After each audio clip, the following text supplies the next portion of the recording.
우리 고 이어령 선생의 생애를 한마디로 말하면 예수 믿고 지성으로 산 예수 믿기 이전의 생활과 예수 믿고 난 이후의 영성 안에서 살아간 삶으로 구분할 수 있습니다. 이어령 선생이 예수님을 영접하고 난 후에 그가 거듭나고 하나님의 자녀가 되어서 쓴 책 지성에서 영성으로라는 그 책 서두에 그분이 쓰신 시 어느 무신론자의 기도 1이 담겼습니다. 시의 내용입니다. 하나님, 당신의 제단에 꽃 한 송이 바친 적이 없으니 절 기억하지 못하실 겁니다.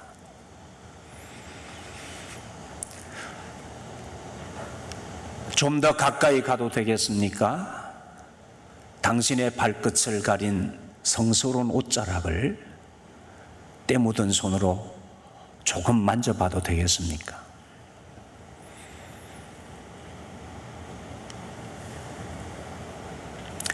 그리고 그것으로 저 무지한 사람들의 가슴 속을 풍금처럼 울리게 하는 아름다운 시 한 줄을 쓸 수 있도록 허락해 주시겠습니까?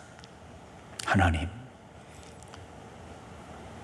이처럼 조심스럽고 애달픈 이 절규의 그 시집에 나오는 어느 무신론자의 기도 두 번째 기도가 이어집니다. 당신을 부르기 전에는 아무 소리도 들리지 않았습니다. 당신을 부르기 전에는 아무 모습도 보이지 않았습니다. 하지만 이제 아닙니다. 어렴풋이 보이고 멀리에서 들려옵니다. 어둠의 벼랑 앞에서 내 당신을 부르면 기척도 없이 다가서시며 네가 거기 있었느냐, 네가 그동안 거기 있었느냐고 물으시는 목소리가 들립니다. 달빛처럼 내민 당신의 손은 왜 그렇게도 야위셨습니까? 못자국의 아픔이 아직도 남으셨나이까? 도마에게 그렇게 하셨던 것처럼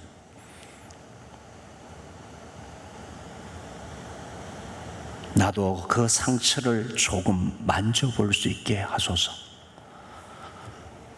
그리고 혹시 내 눈물방울이 그 위에 떨어질지라도 용서하소서. 아무 말씀도 하지 마옵소서. 여태까지 무엇을 하다 너 혼자 거기에 있느냐고. 더는 걱정하지 마옵소서. 그냥 당신의 야인 손을 잡고 내 몇 방울의 차가운 눈물을 뿌리게 하소서. 이 시 밑에 이 교수는 다음과 같은 글을 적어 놓았더군요. 미나에게서 전화가 왔다. 자기 딸이죠. 이 교수의 딸, 목사 딸.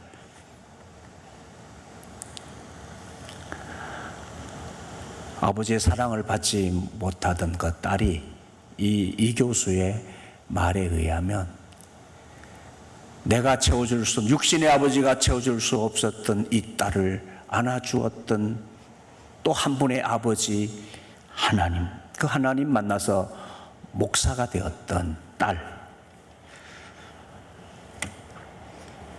이 딸이 먼저 하나님 나라로 갔죠.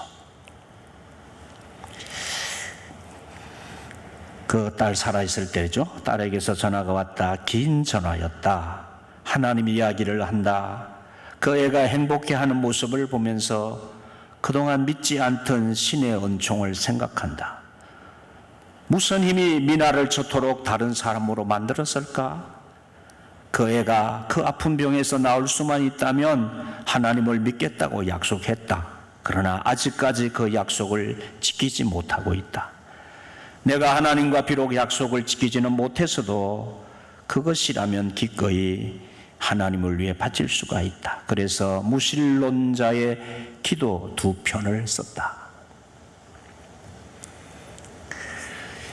결국 이 교수는 그 딸과의 약속을 지켰습니다. 물론 그는 딸이 치유받은 기적 때문에 하나님을 믿은 것은 아니라고 여러 차례 밝힌 바 있습니다. 이 외에도 예수 믿고 난 후에 이분은 시를 몇 편 신앙의 시를 썼는데, 포도밭에서 일할 때에 탕자의 노래, 길가에 버려진 돌, 하늘의 새, 덜의 백합화. 성경을 주제로, 주님의 말씀을 주제로 신앙의 시를 썼습니다.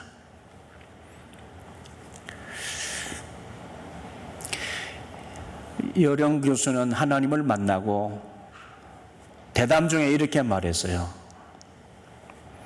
선생님의 일생 성공한 인생이었습니까? 물었습니다. 그때 저는 실패자였습니다. 저는 실패자였습니다. 여러분, 인간의 어리석음과 무지는 자신과 인간 사회, 즉 이 세상을 고통과 파멸의 수렁에서 벗어나지 못하게 합니다. 이 어리석음과 무지는 곧 영적인 것에 대한 것입니다. 영적인 것에 대한 무지. 육은 밝아요. 육적인 것, 눈에 보이는 현상에는 참 눈이 밝아요. 그래서 이 육체적인 것과 이 세상의 눈에 보이는 현실에는 온 정성과 힘을 쏟고 자신 존재를 바치지 않습니까? 그래서 육체에 얽매여 사는 이 인생들의 모습 우리가 보고 있잖아요. 내가 그런 모습이죠. 내가 세상에서 어떤 학교를 나왔건, 무슨 지식을 가져 석박사가 되고, 무슨 학자가 되고, 무슨 지도자가 되었던, 어떤 상당한 지위에 있던 상관없이 이 영적인 무지와 어리석음은 대상을 가리지 않습니다. 매일 그 수를 헤아리기도 어려운 수많은 사건 사고에 불행한 일들이 자신을 죽이고 가족을 죽이고 주변을 황폐하게 만드는 이 불행한 일들이 바로 인간의 어리석음과 무지 때문에 발생하는 것들입니다. 그리고 모든 사람 누구나 곧 맞게 되는 자신의 죽음과 죽음 이후에 영원히 가는 길에 대해서도 무지하여 그 길을 준비하지 않는 어리석은 인생을 살고 있다는 참담하고도 무서운 사실입니다. 영적인 것을 모르거나 영적인 것을 얼핏 느끼거나 깨달으면서도 그냥 묻어두고 살아가는 무관심이 마치 자살용 시한폭탄을 몸에 안고 달려가고 있는 듯한 아슬아슬한 모습입니다.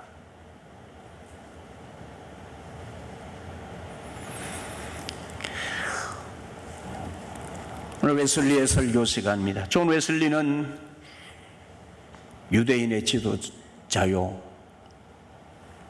율법에 정통한 자요, 상류층의 지도자였던 니고데모라는 사람이 그의 내면의 질문이자 영적인 것에 대한 해결되지 않은 질문, 영원한 삶에 대한 질문을 갖고 예수님을 찾아왔습니다.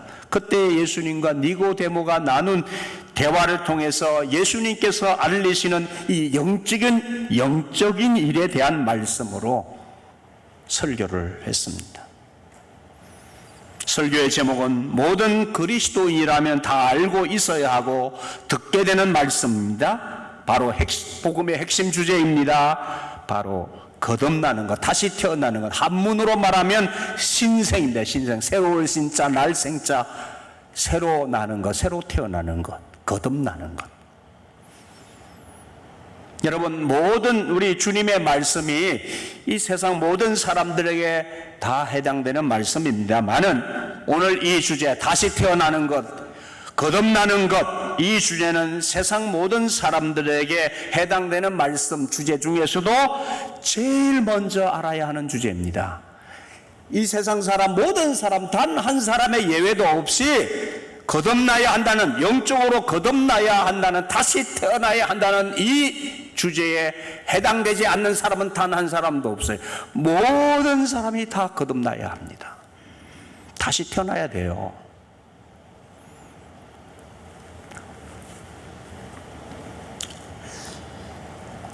유대인의 지도자였습니다. 니고데모도 이어령 선생 같은 아마도 유대 사회의 지성인이었을 것입니다. 지식인이요, 율법에 정통한 자요, 아는 것이 많은 사람이었습니다.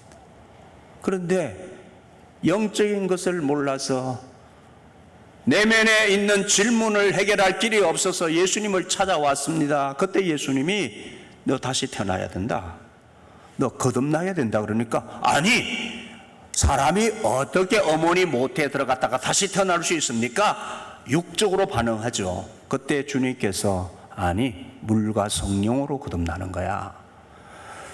사람이 영적으로 다시 태어나지 않으면 하나님의 나라를 볼 수 없어. 하나님의 나라를 알 수도 없고 하나님의 나라에 들어갈 수도 없어. 이 영적인 거듭나는 것에 대해서 몰랐어요. 그때 주님이 네가 유대인의 지도자 지성인이라며, 네가 지식인이고 율법에 정통한 자라며, 네가 유대인의 지도자이면서도 이 영적으로 다시 태어나야 된다는 사실을 모르느냐라고 물으시면서 이 말씀을 해주셨습니다.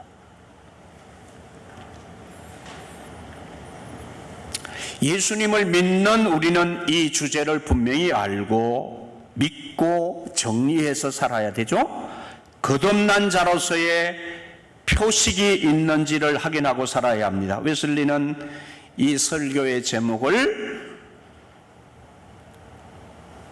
신생의 표식이라고 했죠. 신생의 표식. 표식이라는 말은 영어로 웨슬리가 쓴 말이 마크, 우리가 쓰는 말이 마크 그러잖아요. 마크다. 거듭난 자의 마크가 뭐냐?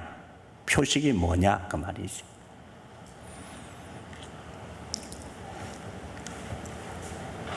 자, 스크린을 좀 보시죠. 신생. 거듭남, 다시 태어난다는 것은 성령으로 난 사람이다. 성령으로 난 사람이다. 이 말을 잘 들으셔야 돼요. 성령으로 난 사람이다. 자, 이 말을 거듭난 사람이다. 또 다른 말로는 하나님께로부터 난 사람이다 라는 똑같은 내용을 다른 말로 표현하는 거예요. 거듭나는 것, 신생은 성령으로 난 사람이라는 말은 사람에 의해서 되어지는 것이 아니다 그 말이에요.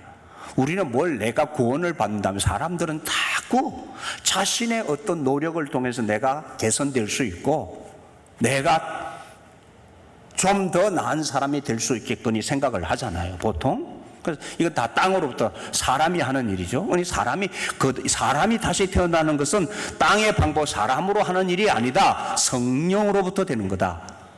하나님께로부터 난 사람이라고 말이에요. 이건 하나님께서 하시는 일이다.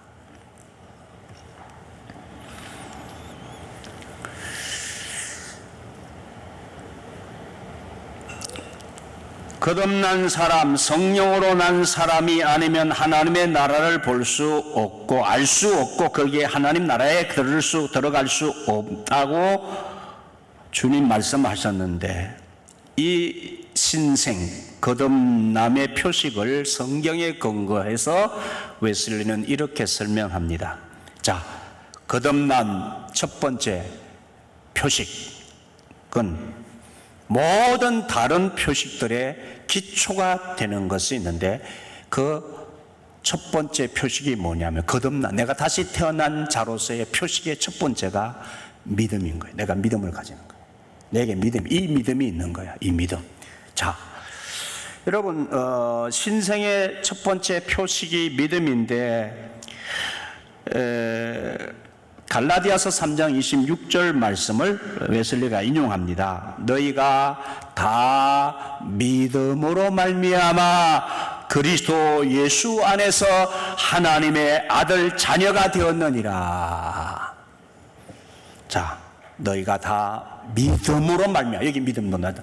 너희가 다 믿음으로 말미암아 그리스도 예수 안에서 하나님의 아들 자녀가 되었느니라. 이렇게 바울이 갈라디아 말씀을 통해서 지금 원래는 그 율법과 예수 그리스도의 복음을 설명하면서 바울이 말한 것이죠. 자, 믿음으로 말미암아. 그런데 자, 여러분, 우리 하늘로부터 되어지는 하나님으로부터 되어지고 성령으로 말미암는 다시 태어나는 것은 혈통과 육체와 같은 자연적인 어미의 엄마의 몸에서 태어나는 출생 혹은 다른 집의 아이를 내가 데려와서 키우는 입양처럼 이 일은 다 사람의 뜻으로 되어지는 것이잖아요. 사람의 계획에 의해서, 사람의 노력에 의해서 되어지는 거예요. 그렇죠? 여러분의 자녀를 얻는 것도 여러분의 노력에 의해서 되어지는 거예요. 내가 입양해 오는 것도 내 노력에 의해서 자녀가 되어지는 거예요. 그런데 하나님의 자녀가 되어지는 것은, 거듭나는 것은 그런 인간의 방법으로 되어지는 것이 아니라 하나님이 계획하시고 하나님께서 뜻하신 하나님의 방법대로 되어지는 것이라 그 말이에요. 자, 그 하나님의 방법을 믿는 믿음인 거예요. 하나님이 하신 일을 믿는 믿음인 거예요. 그냥 덮어놓고 믿는 게 아니라. 그래서 믿음이라고 하는 것은요, 우리가 믿는 믿음은 하나님 믿고 예수 믿는다고 했을 때 덮어놓고 믿는 믿음이 아니네요. 무엇을 믿는다는 거냐 그 말이요. 무슨 믿음을 가질 때에 새롭게 태어나는 영적인 변화가 일어나는 것인지에 대해서 이 믿음의 내용을 지금 또 웨슬리가 설명을 하는 거예요. 자, 사도들이 말하는 복음을 설명하는 예수님의 십자가의 사건과 그의 부활의 사건을 설명하는 사도들이 말하는 믿음은 단순히 교리를 알고 지적으로 그 교리를 알았어요. 맞습니다, 동의합니다 라는 그런 사변적인 믿음이 아니라는 거예요. 우리가 예수는 그리스도시요, 예수는 이 세상에 사람들을 구원하러 오신 그리스도시다 라는 이 명제나 신구약 성경에 들어있는 여러 명제에 대한 동의, 어떤 믿을 만한 일을 믿는다는 뜻에서 동의, 하나님의 진리와 관련해서 그분이 보내신 증언자의 증거나 기적을 통한 그 증거에 대한 단순한 동의가 아닙니다. 아니라는 거죠. 만약 믿음이 그런 것이라면 마귀들도 하나님께로부터 거듭난 존재라고 말할 수 있을 것이다. 그렇게 웨슬리가 설명합니다. 그런 믿음이란 마귀도 있다. 마귀도 그런 믿음 가지고 있다. 예수가 누구신지 잘 알아요. 마귀가 예수님이 하나님의 아들이시라는 것도 알고 있어요.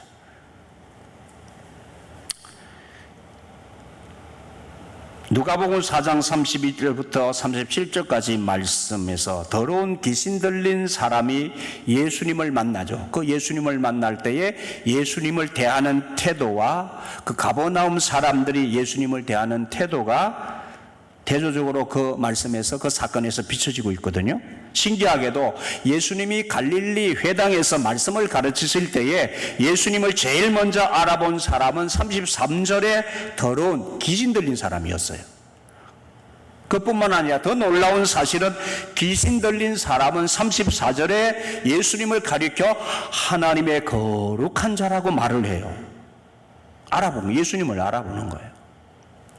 이에 비해서 예수님께서 귀신 들린 사람을 고쳐주시죠. 그때에 주변에 있던 사람들은 36절에 이 어떠한 말씀인고라고 놀라워하면서, 그런데도 예수님이 정확하게 누군지 몰라서 뒤에서 수군거립니다. 즉 오래전부터 메시아를 기다리고 배워온 유대인들은 예수님을 알아보지 못했지만 오히려 귀신은 예수님이 메시아이신 줄 아는 거예요. 메시아, 이 세상에 사람들을 구원하러 오신 메시아인 줄은 귀신은 알아봤다고요. 마귀가 알아봤다는 거예요. 마귀가. 주님의 권위와 능력 앞에 벌벌 떨고 자신을 떠나라고, 귀신은 자기를 떠나라고 얘기합니다. 예수님 믿었어요. 예수님이 메시아인 것을 알고 믿었다니까요. 예수님이 35절에 그 사람에게서 귀신을 꾸짖죠.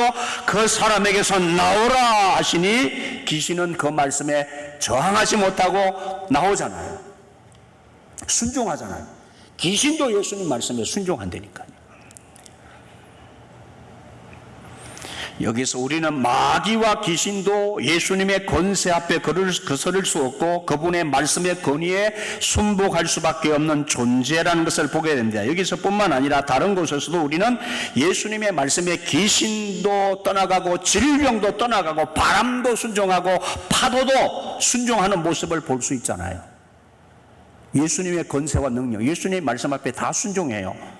이에 비해서 복음서에서 우리가 보게 되어지는 것은 죄인된 인간은 끝까지 예수님께서 선포하신 말씀을 믿지 않아요. 말씀을 거역하며 살죠. 이 인간이 이게 문제, 인간이. 자연도 하나님이 지으신 모든 만물이 다 주님께 순종하는데 인간은 거역해. 인간은 순종하지 않아.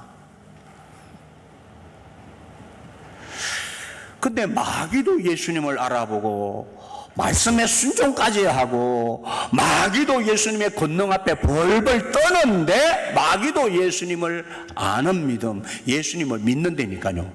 마귀도 예수님 믿어요. 그런 믿음으로는 구원을 못 받는다 그 말이에요. 마귀의 믿음으로는 구원을 못 받아. 웨슬리가 설명하는 거예요. 그럼 우리가 믿는, 예수를 믿는 믿음은, 거듭나는 믿음은 무슨 믿음이냐, 이걸 지금 설명하려고 하는 거예요. 오늘 여러분, 그렇지, 마귀도 예수님을 믿는구나, 마귀도 예수님을 아는구나, 이 생각 여러분 하셔야 됩니다. 마귀의 믿음을 가졌느니라 너희가, 그렇게 주님이 말씀하시기를, 너희가 마귀의 믿음을 가졌다. 마귀로 나를 믿는데 그렇게 너희는 나를 믿지 아니한다고 주님이 책망하실 때 마귀의 믿음이라고 했어요.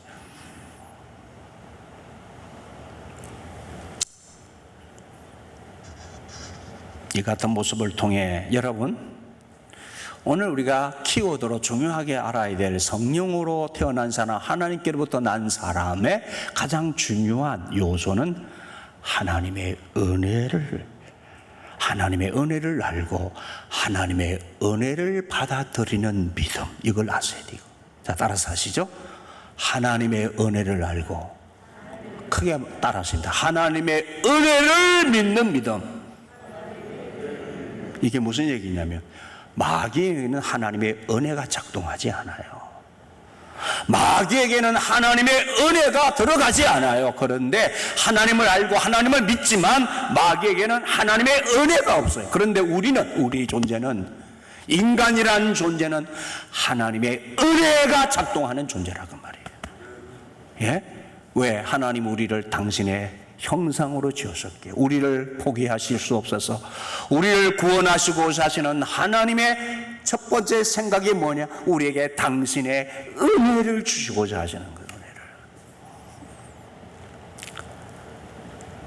그래서 우리는 하나님의 은혜의 대상이기 때문에, 마귀는 하나님의 은혜의 대상이 아니라니까요. 우리는 하나님의 특별한 은혜를 입을 수 있는 존재인 거예요. 그걸 이 하나님으로부터 구원받고 거듭나고 성령으로 거듭나는 이 하나님의 은혜는 그리스도인에게 있어서, 믿는 자에게 있어서, 그래서 특권인 거예요. 특권. 그래서 웨슬리는 이 은혜를, 이 거듭나는 것을 특권이라고 말하는 거예요. 특권.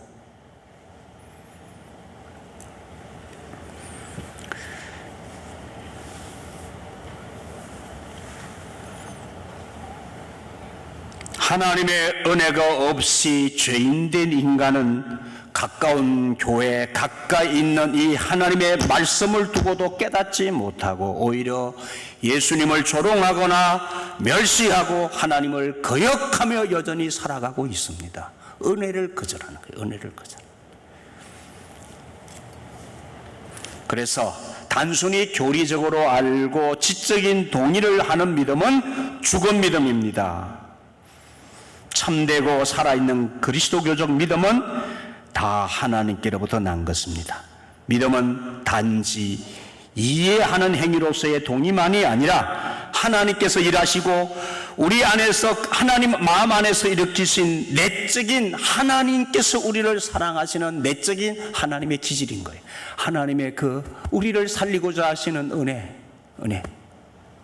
우리를 구원하시고자 하시는 하나님의 기질, 하나님의 성향, 그 하나님의 성향 안에서 우리를 찾아오시는 하나님의 은혜가 우리를 구원하시는 거예요. 그 은혜를 받아들이는 믿음을 통해서 구원받는 거예요.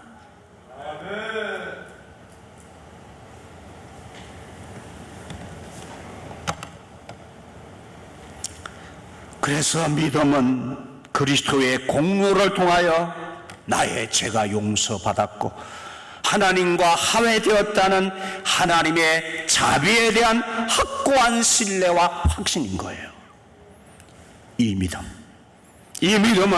그러므로 내 스스로의 힘으로 쌓는 공로나 어떤 의가 결코 내 죄를 대속할 수 없다고 생각하고 자신의 외적인 노력, 육적인 노력이죠. 이 노력을 완전히 포기하고 단지 내가 하나님 앞에서 섰을 때의 자연인인 나가 얼마나 불쌍한 자인지, 얼마나 자기를 스스로 파괴시키는 자인지, 얼마나 내가 망할 자인지 무력한 죄인으로서의 입을 닫고 죄인된 자기의 모습을 알고 죄의 책임을 진 채 하나님 앞에 두 손 들고 나오는 행위를 전제하는 것입니다. 이거 지난 시간에 이 설교 앞서서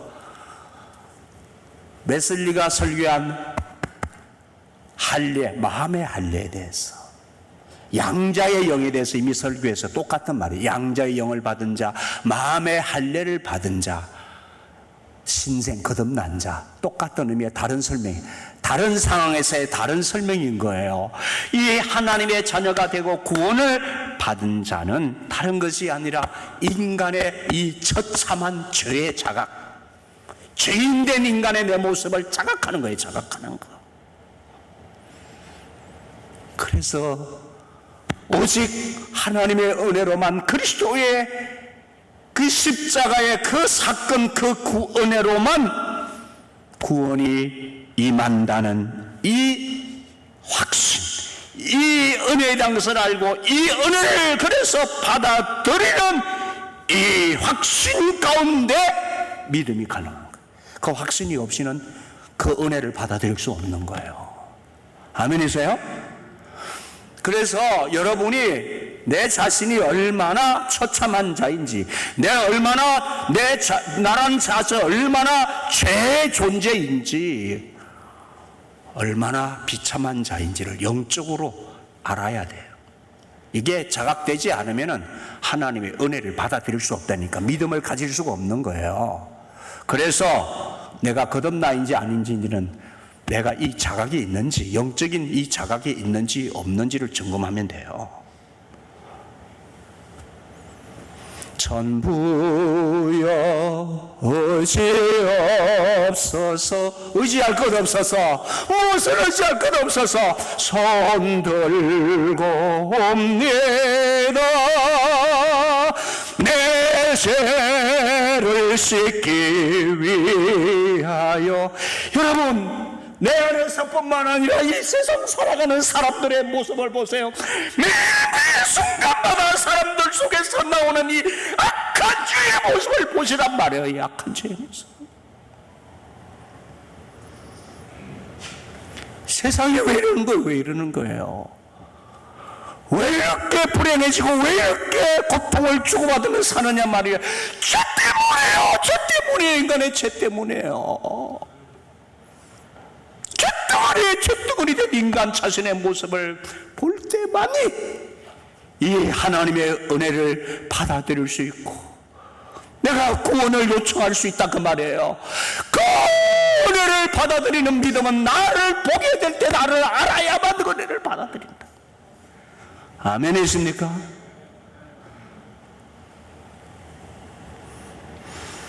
그 얘기하는 거예요. 그 얘기. 주님이 그 말씀하시는 거예요.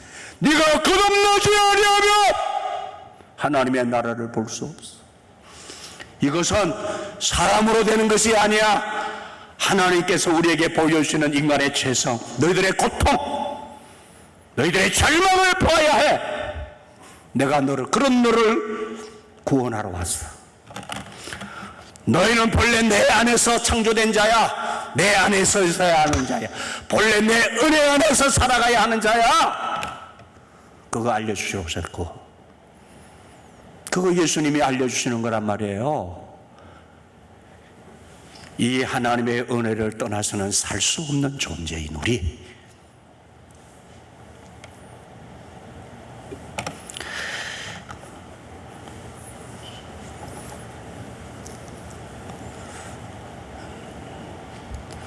이 설교는 앞으로 3시간 더 해야 됩니다. 여러분, 오늘 이 시간 점검하시죠. 나는 이 은혜를 입은 자인가? 나는 이 죄의 자각을 하고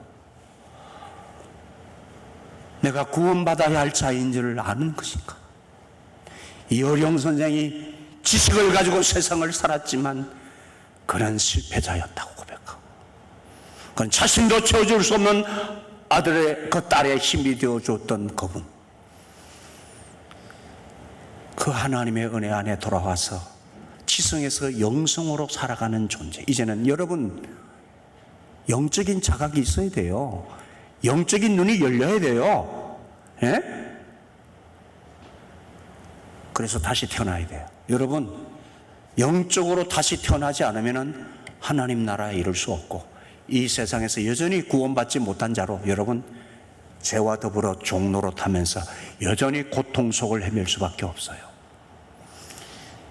이 거듭나는 비밀을, 다시 태어나는 이 복음의 비밀을 여러분의 것으로 삼으셔야 합니다. 주님 앞으로 돌아오셔야 합니다. 그리고 구원받은 여러분들은 내가 거듭난 자인지를 날마다 확인하고 또 점검하고 또 확인하고 또 점검하고 확신 가운데 거하셔야 합니다. 기도하시죠.